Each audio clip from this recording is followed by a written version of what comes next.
Good morning students. We are revising for our cycle test that is on Saturday. Saturday को आपका cycle test है maths का, है ना? And we are revising for that. In previous class we revised for subtraction. Word problems में हमें कौन कौन से words देखने को मिलेंगे कि हमें पता चल जाएगा ओके हमें यहाँ पे subtract करना है या फिर हमें क्या बोलते हैं किस तरीके से subtract करना है. अगर हमारी कोई डिजिट स्मॉलर आ जाती है जिसमें से हम बिगर डिजिट को माइनस नहीं कर पाते हैं तो फिर हमें कैसे सब्ट्रैक्ट करना है. We take the borrow from the higher place. वो 10 का आपको ग्रुप दे देता है, पूरा सिंगल का भी नहीं देता है, तो 10 का ग्रुप देता है और फिर इस तरीके से बोरो लेकर हम चीज़ें सब्ट्रैक्ट कर सकते हैं. ठीक है.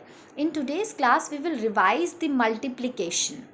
सो before that if I ask you that you have a box, जिस बॉक्स के अंदर सपोज करो 7 पेंसिल्स आपने रखी हुई हैं. So there is a box, one box है, उसके अंदर 7 पेंसिल्स हैं. Now if I give you ऐसे ही सच सपोज करो 8 बॉक्सेस मैं आपको दे देती हूँ. आपको मैंने 8 बॉक्सेस दे दिए तो अब आपके पास टोटल कितनी पेंसिल्स आ गई. हर बॉक्स में जो है 7 पेंसिल्स हैं एंड मैंने आपको 8 बॉक्सेस दे दिए तो अब आपके पास टोटल कितनी पेंसिल्स होंगी. This is what the condition is. इसका मतलब है कि आप जो है हर बॉक्स की 7 पेंसिल्स निकालोगे, काउंट करोगे, दूसरी निकालोगे, काउंट करोगे. व्हाट यू आर डूइंग, 7 को ऐड करते जा रहे हो. सो इज़ इट पॉसिबल अगर ये तो 8 ही बॉक्सेस थे, मैं आपको 100 दे दूँ, थाउजेंड्स बॉक्सेस दे दूँ, आप क्या सबको काउंट करते जाओगे. 7 + 7 + 7 + 7. काउंटिंग मीन्स प्लस करना. वी हैव स्टडीड कि हम किस तरीके से हमने शुरुआत में हम छोटी क्लास में करते थे, ऐड करते थे. सो इन दिस केस हम बजाय ऐड करने के we will directly multiply this 7 by 8. This is called the multiplication. Multiply होना, ठीक है, उसको बार बार रिपीट करना. 7 then +7 then +7 then +7, 8 टाइम्स मैं ऐड ही करती जाऊंगी. So it means basically it is 7 multiplied by 8. So these kind of situations जहाँ पे हमें मल्टीप्लाई की ज़रूरत होती है. Now we will revise further things also, that what are the properties of multiplication, multiplication करा कैसे जाता है and how to solve the word problems. So we will start with the multiplication, simple multiplication. Suppose करो मुझे ये given है 5 3 4 multiplied by 6. अब मैं इसको मल्टीप्लाई कैसे करूँगी. हम सबसे पहला काम तो करते हैं, इसको अरेंज करेंगे. ठीक है. आप रिवीजन कर रहे हो आपने साइकिल टेस्ट की तो एक एक चीज़ आपने बहुत ध्यान से नोट करनी है कि आप कैसे चीज़ें करोगे. तो जब आप इसको अरेंज करोगे हमेशा राइट साइड से स्टार्ट करोगे अरेंज करना. सो सबसे पहले मैंने यहाँ पे ऑलरेडी प्लेस वैल्यूज़ लिख दी हैं, 1s 10s 100 1000. तो मैंने सबसे पहले 4 राइट साइड पे जो था उसको लिखा. देन उसके बाद जो नंबर है दैट इज़ 3 तो मैंने उसको लिखा. एंड उसके बाद जो नंबर है डिजिट है, sorry this is not number, digit 5. जो सेकेंड नंबर है 6 उसको मैंने नेक्स्ट लाइन में लिखा, लेकिन अगेन सिर्फ राइट साइड पे ही लिखूंगी. एंड मैंने यहाँ पे मल्टीप्लिकेशन का साइन बना दिया क्योंकि हम मल्टीप्लाई कर रहे हैं. अब हम मल्टीप्लाई कैसे करेंगे, हम क्या करेंगे, ये जो सेकेंड नंबर है 6 इसका हम टेबल रीड करेंगे. टेबल कहाँ तक रीड करेंगे वो कैसे पता चलेगा, यहाँ से पता चलेगा. 6 4s are 24. सो 24 का मतलब है आप 4 को तो यहाँ पे लिखोगे एंड ये जो 2 है इसको हायर प्लेस पे कैरी कर दोगे. So it will become now 6 3s are 18 plus 2 20. So 20 means again अगर मैं 20 लिख रही हूँ तो 0 में मुझे यहाँ लिखना होगा एंड ये जो 2 है that will be carry to higher place. इसको फिर से हायर प्लेस पे हम कैरी कर देंगे. अब क्या हो जाएगा, 6 5s are 30. 30 plus 2 it will be 32. सो अभी तो मेरे पास कुछ भी नहीं है यहाँ पे, सो मैं डायरेक्टली इस नंबर को लिख दूंगी 32. 32 मैंने लिख दिया and this will be my final answer. ठीक है. अगर आप लास्ट में ये लिख देते हो या यहाँ पे भी लिख देते हो दैट ओके, इसका मतलब हुआ 534 को 6 से मल्टीप्लाई करके आंसर क्या आता है 3204. So this was very easy, क्योंकि ये सिर्फ 1 ही डिजिट थी, यहाँ पे मुझे सिर्फ इसी का ही टेबल रीड करना था। अब सपोज करो मेरे पास जो सेकंड नंबर है वो 2 डिजिट नंबर है, इसको हम कैसे सॉल्व करेंगे? सबसे पहले तो वही सेम चीज़, हमें अरेंज करना पड़ेगा उसको। अरेंज कैसे करेंगे? यहाँ से स्टार्ट करेंगे राइट साइड से। मैंने अरेंज किया 7, देन लिखा मैंने 5, देन लिखा मैंने 3। अब मैं इस वाले नंबर को अरेंज करूँगी। इस वाले नंबर को मैं कहाँ अरेंज करूँगी? नेक्स्ट लाइन में अरेंज करूँगी। उसके लिए मैं क्या करूँगी? ऑब्वियसली राइट साइड से स्टार्ट करूँगी। पहले 8 लिखा मैंने राइट साइड पे, फिर उसके बाद मैंने 1 लिख दिया। अब यहाँ पे मल्टीप्लिकेशन का साइन भी लगा दिया। वाई? बिकॉज हम मल्टीप्लाई कर रहे हैं। अब इसके बाद हम क्या करते हैं? मल्टीप्लाई कर रहे हैं तो हम टेबल रीड करेंगे। अब टेबल रीड भी हम कहाँ से स्टार्ट करेंगे? राइट साइड से ही स्टार्ट करेंगे। तो हम पहले इस 8 का टेबल रीड करेंगे। कहाँ तक रीड करेंगे वो हमें यहाँ से पता चलेगा। सो 8 7s are 56। अब 56 का मतलब क्या है? 6 मैं यहाँ पे लिख दूंगी एंड 5 को मैं कैरी कर दूंगी। Then it will be 8 5s are 40. 40 plus 5, it will be 45. 45 means 5 यहाँ पे, 4 carry. Then 8 3s are 24. 24 plus 4, 28. अभी कुछ था नहीं यहाँ पे, कुछ कैरी नहीं लिखा, तो मैंने 28 सीधा यहाँ पे लिख दिया। अब जो है मुझे इस 1 का भी टेबल रीड करना पड़ेगा, लेकिन उसको टेबल रीड करके मैं लिखूंगी कहाँ पे? नेक्स्ट लाइन में लिखूंगी। अब नेक्स्ट लाइन में जब हम इसका टेबल रीड करके लिखेंगे तो एक क्रॉस राइट साइड पे ज़रूर लगाएंगे। बिना इस क्रॉस के हम इसका टेबल स्टार्ट नहीं करेंगे रीड करना। ठीक है, तो मैंने क्या किया? 1 7s are 7, कोई कैरी नहीं आया। 1 5s are 5, अगेन कोई कैरी नहीं आया। 1 3s are 3, अगेन कोई कैरी नहीं आया। अब क्या है? मैंने 8 का भी टेबल रीड कर दिया और मैंने 1 का भी टेबल रीड कर दिया। अब मैं क्या करूँगी? ये जो नंबर्स आए हैं टेबल रीड करने के बाद, इन दोनों को ऐड कर दूँगी, प्लस कर दूँगी। अब प्लस करेंगे तो क्या बनेगा? 6, ये क्रॉस है ना, नथिंग, कुछ भी नहीं, क्रॉस का मतलब कुछ भी नहीं है। सो 6 + 0 6 ही रहेगा। 5 + 7 12, 12 का 2, 1 विल बी कैरी। Then 8 + 5 40, 40 + 1 41, यानी कि 1 and 4 कैरी। 41 ऐसे ही होता है जिसका 1 मैंने यहाँ पे लिखा एंड 4 को मैंने कैरी कर दिया। अब क्या होगा? 4 + 2 + 3, 4 + 2 6 + 3 9।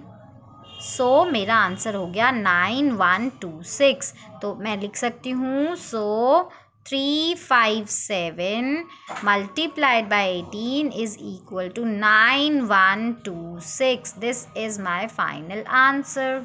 अब हम पढ़ते हैं प्रॉपर्टीज़। मल्टीप्लिकेशन की कुछ प्रॉपर्टीज़ भी होती हैं जो हमारे मल्टीप्लिकेशन को समटाइम्स ईजियर भी बना सकती हैं या हमारे लिए हेल्पफुल भी होती हैं। Suppose this is 9 × 15। तो अब क्या है? मुझे क्या करना पड़ेगा? 9 ऊपर लिखना पड़ेगा, 15 नीचे लिखना पड़ेगा, ऐसे मल्टीप्लाई करेंगे हम। This will be difficult. मैं क्या कर सकती हूँ? इसका सीक्वेंस चेंज कर सकती हूँ। 15 को पहले लिख दूँगी, 9 को बाद में लिख दूँगी।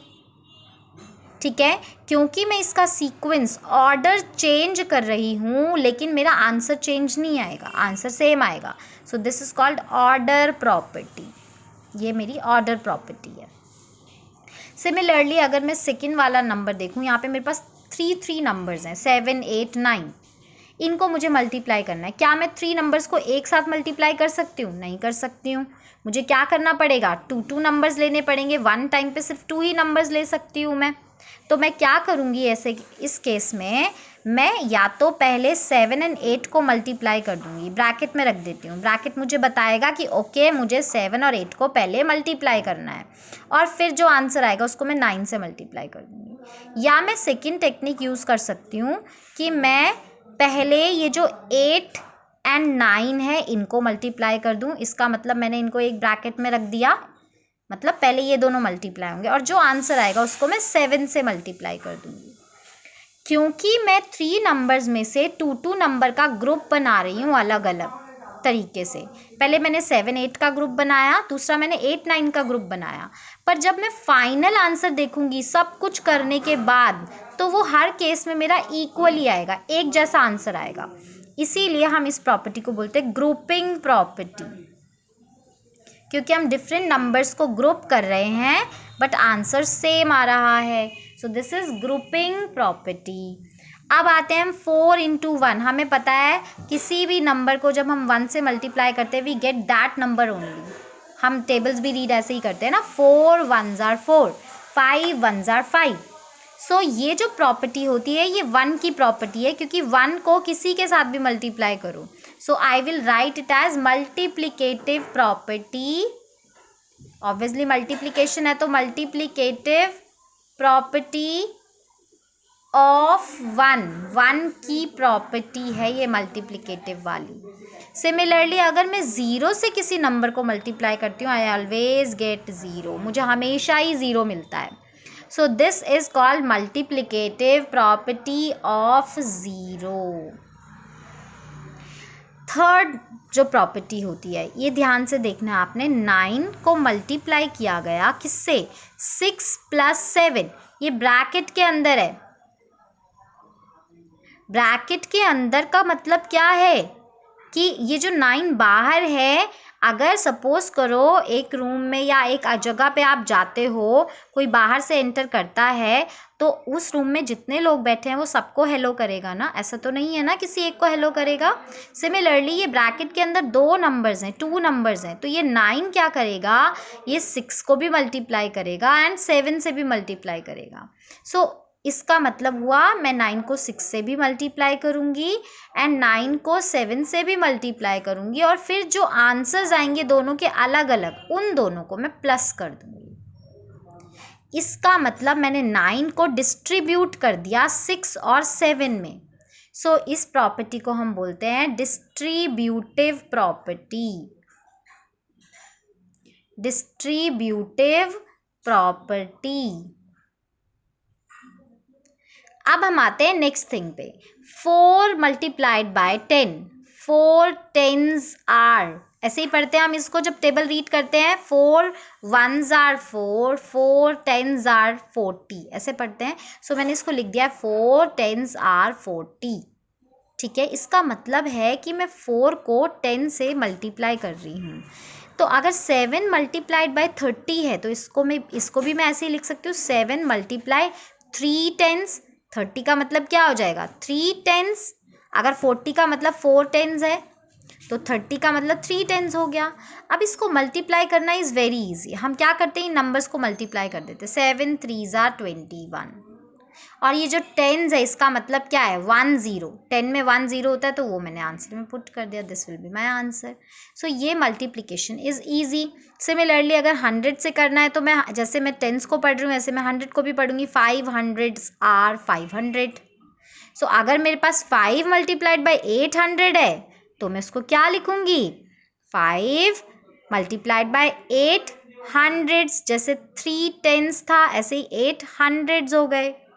इसको भी इजी है। अब हम नंबर्स को मल्टीप्लाई कर देंगे, 5 8s are 40 एंड 100 मतलब मैंने 2 zeros यहाँ पे पुट कर दिए। जैसे 10s के लिए मैंने 1 0 पुट किया था, 100s के लिए मैं 2 0 पुट कर दूंगी। So this is my easy answer. अभी ये कुछ वर्ड प्रॉब्लम्स हैं, हम इनको सॉल्व आप कर सकते हो इजीली। ठीक है, सिर्फ मैं आपको स्टेटमेंट बताऊंगी, आपको पता कैसे चल रहा है मल्टीप्लिकेशन का। देखो यहाँ पे लिखा हुआ है the cost of a book is 35 rupees, find the cost of 10 books. वही सेम चीज़ हो गई ना, अ बुक का कॉस्ट है 35 एंड आपको 10 बुक्स का कॉस्ट फाइंड आउट करना है। 1 बुक का कॉस्ट फाइंड आउट करना है, 10 बुक्स का कॉस्ट मतलब मल्टीप्लाई करोगे। क्यों, क्योंकि आप 10 बुक्स को आप क्या करोगे, 35 + 35 + 35 + 35, 10 टाइम्स आप उसको ऐड तो नहीं करने बैठोगे, तो आप क्या कर सकते हो, मल्टीप्लिकेशन। सिमिलरली सेकंड क्वेश्चन में भी ऐसा ही है, अ पैकेट कंटेन्स 125 पिन्स, मतलब 1 पैकेट में 125 पिन्स हैं। तो how many pins are there in 20 such packets. अब वही बात है, अगर आपको मैं 20 पैकेट्स दे दूँ तो आप उसको काउंट करना शुरू कर दोगे, 125, फिर एक और पैकेट लोगे प्लस 125, एक और पैकेट लोगे प्लस 125, उसको ऐसे 20 टाइम्स ऐड करने बैठोगे। ये तो बहुत ज़्यादा लेंथी हो जाएगा। इसका मतलब हम क्या करेंगे यहाँ पे, जब भी हम रिपीटेड बार बार एडिशन करते हैं, हमें बहुत बार ऐड करना पड़ता है सेम नंबर को, 125 125 125 ऐड करते ही जा रहे हैं। सो ऐसे केसेस में हमेशा हम मल्टीप्लाई करते हैं। या फिर हमें 1 पैकेट गिवन है और 20 पैकेट्स में कितनी पिन्स हैं वो निकालनी है ना, तो हम मल्टीप्लाई करते हैं। सिमिलरली 3 का भी यही है, अ postman delivers 103 letters in a day. एक दिन में एक पोस्टमैन 103 लेटर्स डिलीवर करता है, तो how many letters will he deliver in 6 days? In a day, 1 day में लेटर डिलीवर हो रहे हैं 103, तो 6 days में कितने लेटर्स डिलीवर हो जाएंगे? 6 से हम मल्टीप्लाई कर देंगे 103 को। सो सिमिलरली आपको हर क्वेश्चन में मल्टीप्लिकेशन का हर क्वेश्चन इजी होता है पहचानना, क्योंकि हमें 1 थिंग के बारे में गिवन होता है। जैसे अ बस, 1 बस कैरी इतना पीपल, तो 1 बस में इतने लोग हैं, तो 19 बसेस में कितने लोग होंगे। तो 1 बस की इन्फॉर्मेशन पता है, हमें मैनी बसेस की इन्फॉर्मेशन निकालनी है, बहुत सारी बसेस, 19 बसेस की इन्फॉर्मेशन निकालनी है।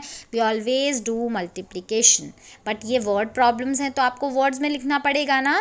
सो how you will write it as, okay, bus carry is equals to 52 people, and second thing आप लिख दोगे 19 buses carry is equals to, जो भी आप करोगे मल्टीप्लिकेशन, 52 मल्टीप्लाइड बाय 90।